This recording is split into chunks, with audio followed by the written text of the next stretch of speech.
There's been a little bit of drama. Basically, CD Projekt Red have said that the performance of the game has reached a satisfying level.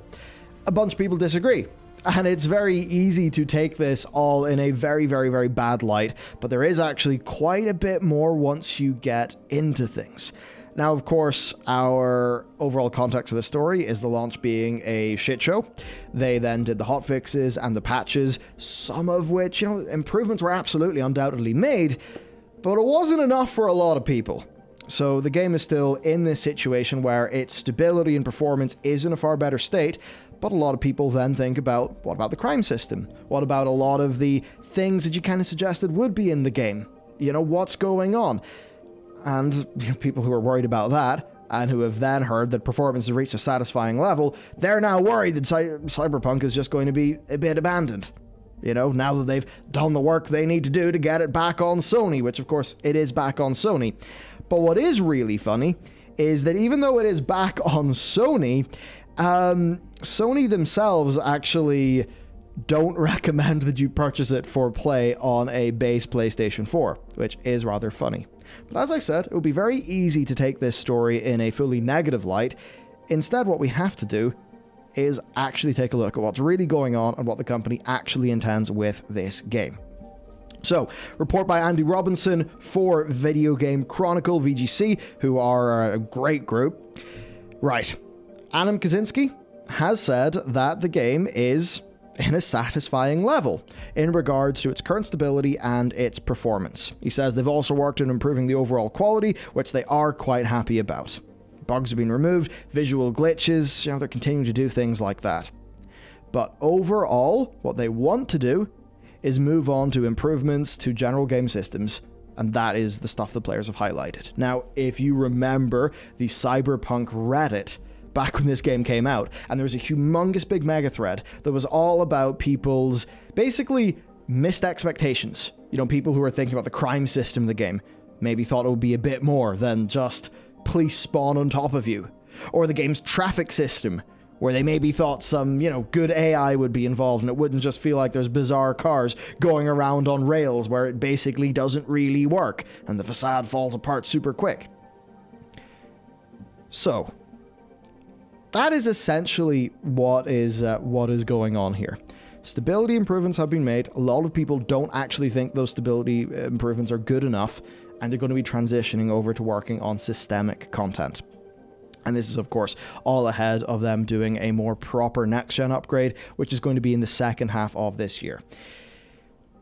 But you think about performance and stability, and one of the things that really blew the lid in this entire conversation was that it was so bad on the base Xbone, of course, in the base PS4, that both companies ended up doing complete quibble-free refund policies, and Sony pulled it from everything. Well, Sony have since brought it back, but Sony themselves have literally warned that they do not recommend purchasing on the PS4. This is literally Sony, you can see it here. Important notice, users continue to experience performance issues with this game. Purchase for use on PS4 systems is not recommended. For the best Cyberpunk experience on PlayStation, PS4 Pro, or PS5. And they remind you that this purchase is playable on the PS5, even though, of course, this would be the PS4 edition running in back compat, ahead of them doing the actual PS5 edition of this game, which is going to be a free upgrade. So that essentially is the story here. A lot of people kind of think, really, you're going to move on to systems and stuff? Doesn't feel like the game's in the state that it needs to be. What do you think? It's awkward because I haven't actually seen much talk about the current performance of it, because I think, as far as I'm concerned, people who have wanted to play this game that I know personally, or have, kind of engaged with, are just done. They're like, nah, I played the game when it was out. It was okay on PC, it's fine, so there we go. I'm happy enough. It was a pretty shitty game, but it's done. So I think that's kind of I'm trying to think of a way to frame this that kind of makes sense with other, another comparison. But it's almost in the sense of the game was two things at launch. It was bad and it was broken. They have now fixed a lot of the broken part of it, which now means they get to sit down and actually make the game they wanted to make. The one thing that keeps coming to my mind is, will they actually get it to be good? Will they bother to put the time in to make the Cyberpunk 2077 we were all promised. Yeah, that's the thing, because to do that, they basically need to, I mean, systemically do a lot of stuff, right? Like, it's that thing.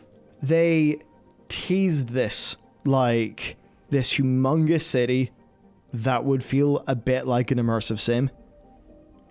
I mean, that 40 whatever minute demo, how they basically suggested crowd dynamics would work and all of that stuff about NPCs that ended up just not making it into the game.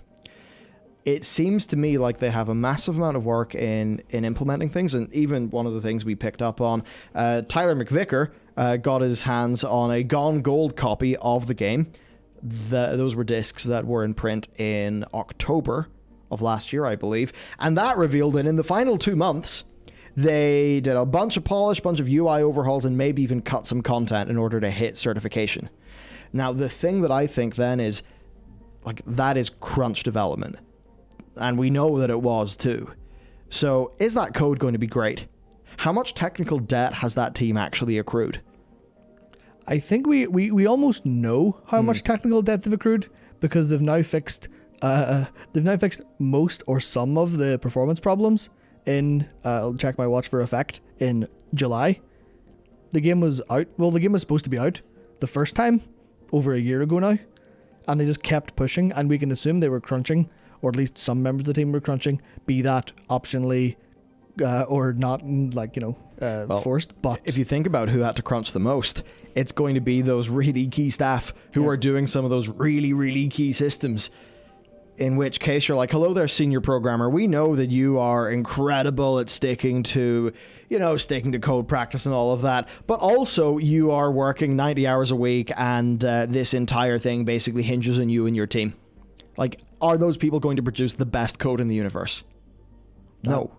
I think that's where the problem's going to be. How much of what they've done over the past 6 months was undoing what they did in the last 2 months or the last 6 months before that, to actually get the performance right before they can even start. It's one of those things where it's like, let's just say there is a bug where a certain piece of grass causes a frame rate dip, right? And, you sort of go into the profiler, you work that out. Now, your average customer might just think like, okay, well, just delete the grass, just change it. But maybe it turns out that grass is like that because of the overall grass system that was quickly implemented. And the proper way to fix that bug, such that the game is extensible and you can actually make DLC for it in the future and get money for, well, then you've got to redo the whole grass system. Or maybe it's like something to do with like their shaders, their materials, whatever. And then they have to redo that. So it's the thing where solving the problem is not literally a case of solving the symptom of the problem. The symptom of the problem is what you as a player are going to feel. That problem can go so much deeper. And I think the fact that it's taken so long to get this game into a reasonable state, I think that just shows the massive amount of technical debt that's happened. And I think that's why those like DLC plans had to be pushed. I mean, this game was supposed to have a standalone multiplayer component, which was always going to release later, but that's like now being cancelled. Yeah, which they mentioned. I mean, goddamn. I think this just screams of technical debt, and I feel like this is the sort of thing where it's going to be quite hard for the layperson. But I feel like even somebody who has done, like, as we have, like, basically a games engine programming degree, your computer science or whatever, and you're crunching for your final, your end of year project. It's like, my end of year project was, it was like a solar system generator thing. And I know that if I wanted to continue that past the submission date, I mean, the asteroid system that I did that on a ridiculous amount of Red Bull and coffee at 4 a.m. the morning before the release. If I wanted to continue that, I'd need to gut almost everything that I did and rebuild it. Now, that was me as a newbie programmer, and obviously there's going to be actual professionals doing this. But if you know what goes on in any big company, yeah, even actual professionals, if you make them have to crunch, a 90-hour work week, they're going to have to make certain sacrifices in order to get the code running to tick the box and this thing is now done. Yeah, it's hard. It's hard for non-programmers to like comprehend how much of a Jenga tower things can be when it comes to especially all these interlocking systems, where that's why it's like every step of complexity you add to a game like that actually adds like dozens if not hundreds of hours of programmer time just trying to keep the nest vaguely useful. It's like There's an example I want to call to here that's almost the opposite of what could be happening. Okay. Remember Aliens Colonial Marines? Alien Colonial Marines. And the AI for enemies in that game was absolutely abysmal. And then someone on PC went into the config files, found a typo in one of the configs that was disabling one thing. I can't remember specifically what command it was, but it was literally like there was a missing S or something. And then they added that, and suddenly all like the AI systems that were there actually clicked and worked. So it was this like tiny bug was disabling this entire big nest of systems from working. It's almost like the opposite problem, if you can kind of follow. Yeah, so in that problem, it's like everything is working, but a last minute fuck up disabled it all. Yeah, so in this, the inverse of that is that everything is fucked and you can't do a quick fix. Yeah, so you're kind of looking at saying, well, you know, like you say, just delete the grass. Like just like you're looking at the top level going, oh well, you know, like traffic AI is a bit scuffed. We'll just make it like, you know, just fix it. Or, oh, the cops are teleporting, just have them come in from a different angle. And you're like, no, it's like, it looks like the symptom's an easy fix, but like that's the tip of an iceberg of technical problems. Like, if your traffic is basically cars running on rails with like a few if statements that, you know, if this happens, that's very different to having a proper system of, you know, these agents going through the world with, well, just, you know, how you'd actually do proper pathfinding, which evidently the game doesn't really have. So it's not like you just tweak the system that already exists. No, you have to completely redo from scratch how cars work in your game. Bam.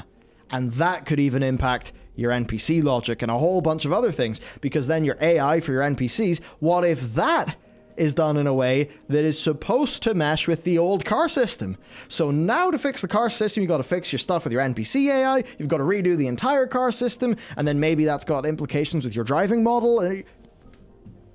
Absolutely bonkers. Yeah, it's this thing where, like, I feel like crunch maybe started as a thing back in the day, as like a practice that everyone went through, because, you know, the whole game industry history of it is like systems weren't quite as complicated before the last couple of generations, and when you're making content under crunch, you know, a bit of content is not so good. Like, as an example, to use the like World of Warcraft Molten Core, the first raid was done over a weekend.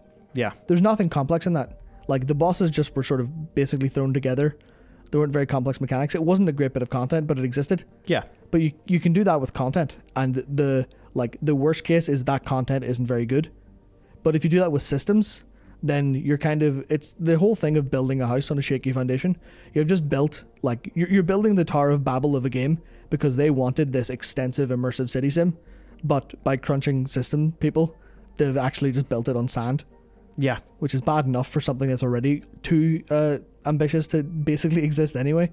Yeah. So that's basically the problem, and I hope that start sharing a few anecdotes and stuff about how these things work, and I mean our experiences and things that are absurdly more simple compared to something like this. So this is just us, you know, trying to think about what it could be from our limited point of perspective, but I at least hope that's been useful. And I guess it's the sort of thing, you know, you could go down their throat on this one by saying, oh really, that's it, you're going to cut and run?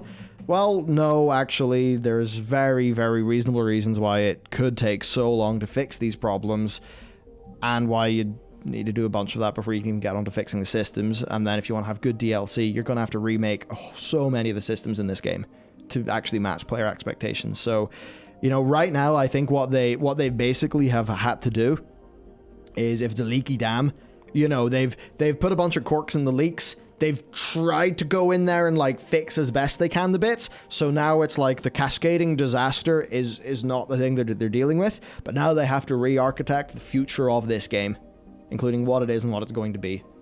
And I really wish them success, because I found playing Cyberpunk for the first 2 and a bit hours to be quite frustrating at times, because I got slammed by bugs, but also very, very, very appealing at times. So I want to see the appeal of this game actually be realized, and I'm bloody glad that I did not soldier through one of the worst iterations of this game.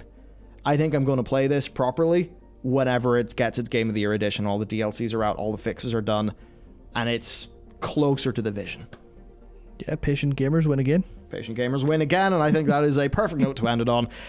So, thanks for listening in. Hope you learned stuff. Hope you found it interesting. Of course, if you want to support us, things like that, check the links down below, and there'll be much more content on this channel. Have a wonderful day, and we will see you next time.